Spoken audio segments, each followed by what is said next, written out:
I would say first, we join others, many others, in viewing that this is wrong, that this action is not going to contribute to an improvement in the humanitarian situation on the ground. It is going to put the lives of the hostages at greater risk rather than lessening it. We reiterate our call for an immediate ceasefire. Thank you for the question. Well, I would say first, we join others, many others, in viewing that this is wrong, that this action is not going to contribute to an improvement in the humanitarian situation on the ground. It is going to put the lives of the hostages at greater risk rather than lessening it. We reiterate our call for an immediate ceasefire. We reiterate our call for Hamas to immediately return all of the hostages and their remains. We reiterate that Hamas has no role going forward, and we'll continue to work with our allies to contribute what we can to achieving those outcomes. Thank you. And as a follow-up, could I get your reaction to the jobs reports, loss of 41,000 jobs, worse than expected? Thank you. Sure. A couple of things. One is that obviously we look very closely at developments in the labor market. We had a very strong job report in June, over 80,000 jobs created. We now have the July jobs reduction of just over 40,000. What's interesting about, if you look across those areas, the geographic spread is, in the July report, is more in Western Canada. It's in Alberta and Saskatchewan. Less in the manufacturing sectors, where we will expect we expect to see pressure, and there are pressures, which is why we're taking action in steel and lumber, and we will in autos and other areas.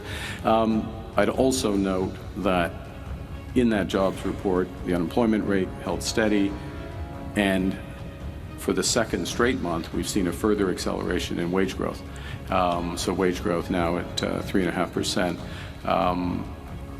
Up from below 3, so wage growth now outpacing the growth in CPI. So that, combined with the tax cut that we put in place, combined with the removal of the consumer carbon tax and other measures, progress on cost of living. Just to be clear, progress. We're not satisfied that that's enough. There's much more that needs to be done, which is why we're looking to make sure, and to bring it back to today, and why we're here. We're looking to make sure, and we will make sure, that as we build our military, we'll build our economy as well. Thank you. Prochaine question. Oui, bonjour, Andréane Williams de Radio-Canada.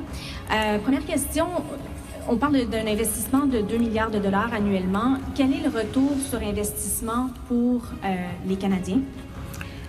Tout d'abord, oui, c'est un investissement, mais au fond, c'est correct, c'est équitable. Parce que les membres des Forces armées canadiennes ont beaucoup de responsabilités.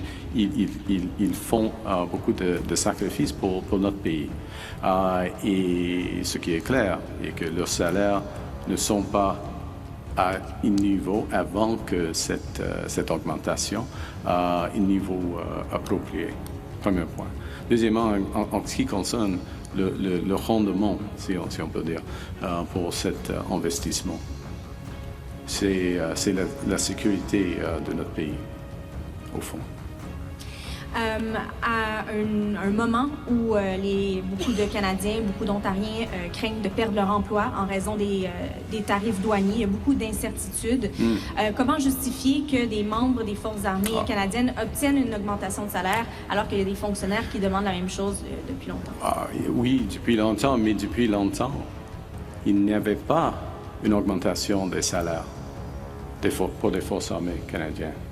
Et les hommes et les femmes ici, et à travers le pays et à travers le monde, ils travaillent pour les Canadiens, ils sacrifient pour les Forces armées canadiennes. Et les hommes et les femmes ici, et à travers le pays et à travers le monde, ils travaillent pour les Canadiens, ils sacrifient pour nous. sans une augmentation de leur salaire. Alors c'est une question de timing, mais au fond c'est une question d'être équitable. Je suis fier de cette initiative. Next question, CTV. Oui. Judy Trin, CTV News.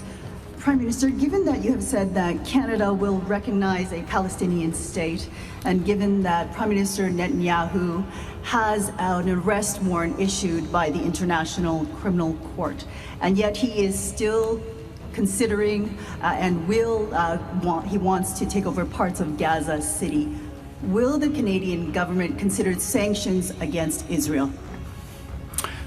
Thank you for the question. We are working on multiple fronts to try to bring a level of stability to the region, then security, then peace to the region. And in terms of those fronts, yes, working with allies, working with the French, working with the British, working with partners in the Middle East, other partners in the Middle East, to work towards stabilization of the situation. And we don't see the road. What we see is the erosion of the possibility of a two-state solution because of facts on the ground, actions on the ground, and that's why we made the announced the intention predicated on various factors that we did. But what we're also doing, and again, I want to bring it right back to where we are today, is doing what we can under extremely difficult circumstances to provide humanitarian aid to those suffering in Gaza with our Jordanian partners, but very importantly, directly with the Canadian Armed Forces. Earlier this week, just under 22,000 pounds of aid brought through Cyprus and airdropped into Gaza, and that's the forces at its best in one of the worst situations in the world. Prime Minister, are sanctions on the table against Israel? Is that being discussed? Look, there's various routes, immediate assistance, the work we're doing, as I say, with partners. We've made announcements. I'm not on the cusp of making another announcement at this point.